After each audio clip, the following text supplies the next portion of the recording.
ये मुझे आज ही पता चला कि एआई जो है वो कोड नहीं लिख सकती यूजिंग लॉजिक। जैसे अभी आजकल चल रहा है ना कि एक कोई मैं नाम भूल गया उसका, डेविन या कुछ ऐसे करके एआई आया है जो कोड लिख सकता है।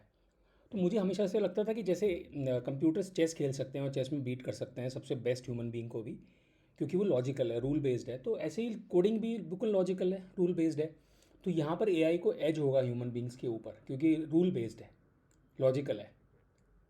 बट फिर मैंने कहा कि भाई एआई, मैं यही सोच के चल रहा था कि जिस तरह से वो चेस खेल लेती है कंप्यूटर्स या एआई, उसी तरह से वो कोडिंग कर लेती होगी। लेकिन फिर मैंने जब आज थोड़ा सा पता किया तो पता चला कि वो कोडिंग जो करती है वो लॉजिक यूज़ करके कोडिंग नहीं करती है। डिडक्टिव लॉजिक जो हम लोग अपना डिडक्टिव रीजनिंग लगा करके जो इंसान कोडिंग करता है वो वैसे नहीं करते। वो सिंपली जो एग्जिस्टिंग कोड्स हैं दुनिया भर के, उनको वो स्टडी करते हैं, उसके ऊपर वो न्यूरल नेटवर्क फिट करके फिर वो कोडिंग करती है। जिस तरह से वो बेसिकली जो ये टेक्स्ट वाली जो वो करते हैं, राइट, जो लार्ज लैंग्वेज मॉडल्स हैं जो बेसिकली टेक्स्ट को स्टडी करके फिर टेक्स्ट जनरेट करते हैं, जैट चैट जीपीटी वगैरह, वो सेम प्रिंसिपल पे वो कोडिंग करते हैं। तो यानी कि जिस तरह से उनको सारा का सारा जितना भी टेक्स्ट है दुनिया में वो उनको पढ़ा होना चाहिए, तब जा करके वो आपको चैट जीपीटी में आंसर्स दे पाएंगे।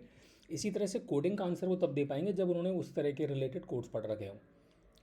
तो ये मुझे बड़ा रिवीलिंग डॉट लगा, क्योंकि जैसे मैंने बताया कि ये लॉजिकल फील्ड है इतनी कोडिंग, इसमें भी आप कंप्यूटर को इतना नहीं करवा पा रहे कि वो डिड्यूस करके लॉजिक नहीं बना पा रहा कि अगर आपको सपोज दो नंबर्स को मल्टीप्लाई करवाना तो उसका क्या कोड होना चाहिए, वो डिड्यूस करके ओरिजिनली नहीं बना पा रहा उसका कोड। वो एग्जिस्टिंग कोड्स को देख करके उनकी टोपोलॉजी कर रहा है, वो टोप रहा है बेसिकली, राइट। इन अ वे वो यही है कि वो टोप रहा है।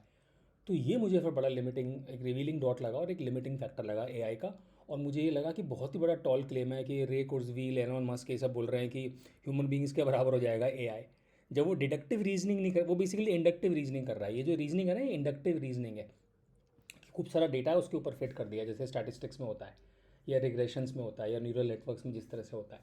तो वो इंडक्टिव रीजनिंग कर पा रहा है, वो बिल्कुल भी डिडक्टिव रीजनिंग नहीं कर पा रहा है। ये एक बहुत बड़ा रिवीलिंग डॉट है मेरे लिए।